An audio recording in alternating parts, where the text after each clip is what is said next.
I think in motorsports you can never stand still, you can never relax.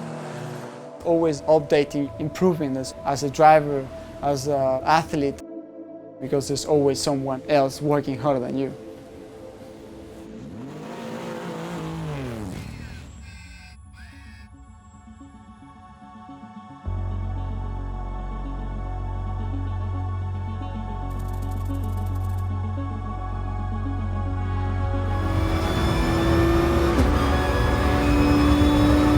We are here in the Nissan Head Sport Cup competition. Good luck, mate. Try to use the last corner in third gear. Drivers trying to set a good time to qualify for tomorrow's final for a lifetime prize to go to Japan for Nismo Festival and Polyphony Studios.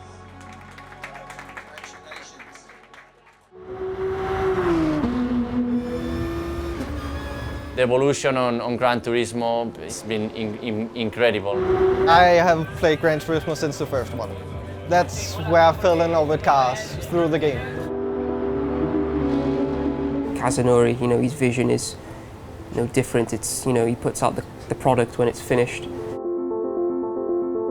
The way it takes the ABS, the way it takes the traction control, the way it takes the turning in, it's getting better and better. You see the similarity instantly from looking inside the car and using the inside view in the game. It looks so much bigger in reality than on a small TV in front of your racing wheel.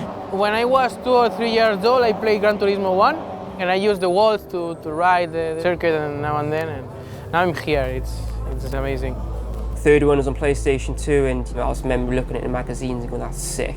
And then GT4 was like 3, but just with more cars. 5 again, new PS3. Graphics again, amazing. 6, same thing, more cars, more tracks.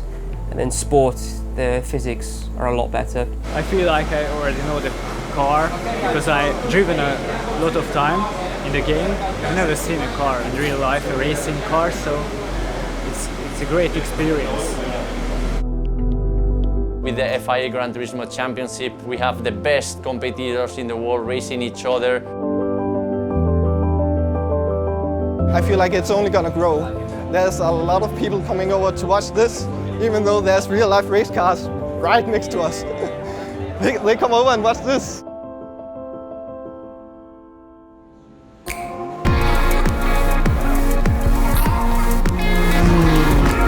Every car in Blancpain is evolving all the time, and that's the same with our Nismo GT3 car. It's a brand new car, so this year it's been a work in progress. Every single part on the car is totally different to the old car. We're learning with the car every time we get behind the wheel. Last week I had a bike accident and unfortunately I will not be in the car, so Jan will drive for in my seat. He doesn't know the 2018 Nissan GTR GT3. What position is that? Yeah, like this is fine for me. This position is okay.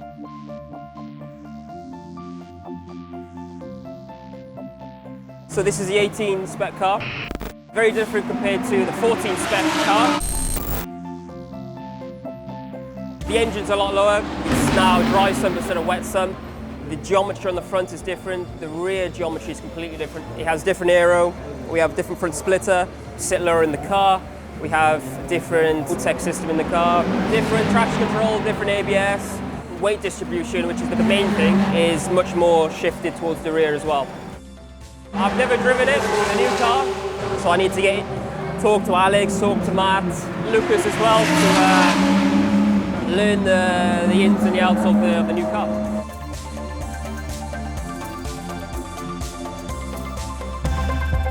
Jan Mardenborough, who's been drafted in 23 Nissan. He would like as much track time as possible. Track time without other people on the track would be a nice thing, but that isn't an option this weekend.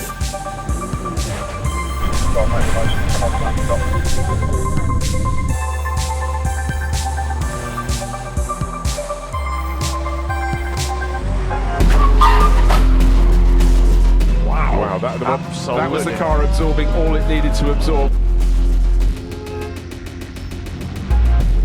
It has been red flagged. Everybody will make their way back.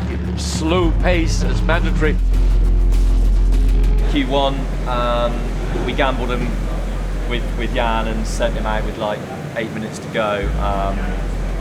But it's currently not paid off because there's been a red flag.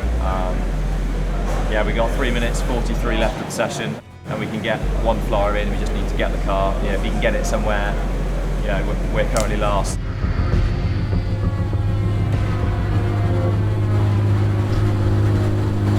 Well, 23 is at the head of the queue, waiting to get out. Will, I believe, but they were 10th fastest yesterday. They're not in the top 20 today, therefore they should have the pace to get up there, but they've got to go and deliver right now. It's difficult to rock up at a new track that's been resurfaced in a brand new car and like expect to be like there on practice one, bang, you know. Right, give me a ring. One lap.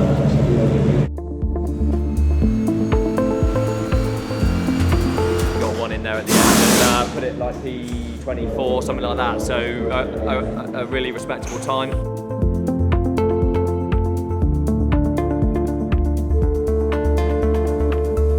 We're learning every single time and trying lots of different balance changes on the car throughout the weekend. We're trying lots of different things on the setup. Some understeer at turn 4 on throttle mid-corner. A little bit at 3 also. There is a peak, I think we should go stiffer on the rear bar. Nismo never really stands still. You go to the factory in Yokohama, you glance over their shoulder and they're already working on new bits for next year or the next weekend. So here we have it, cars already out onto the circuit. It's very, very quick fire.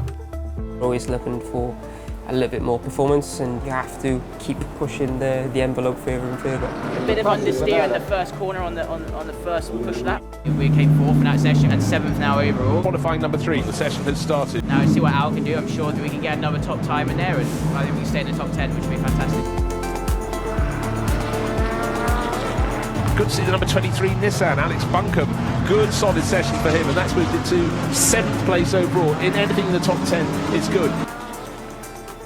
Car was good. We did a bit of a setup we've not tried before, but it's paid off. A few little errors we need to improve on the car, but at the end of the day I got one clear lap in and it was enough to put us P8 overall, so yeah, car felt good.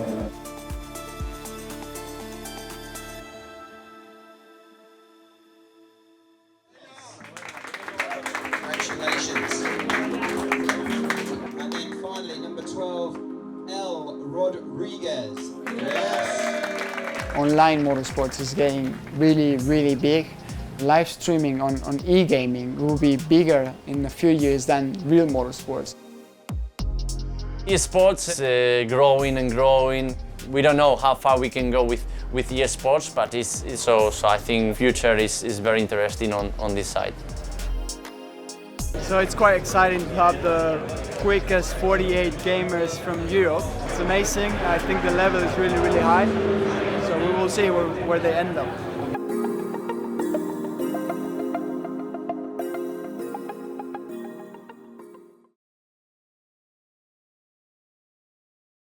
For the players.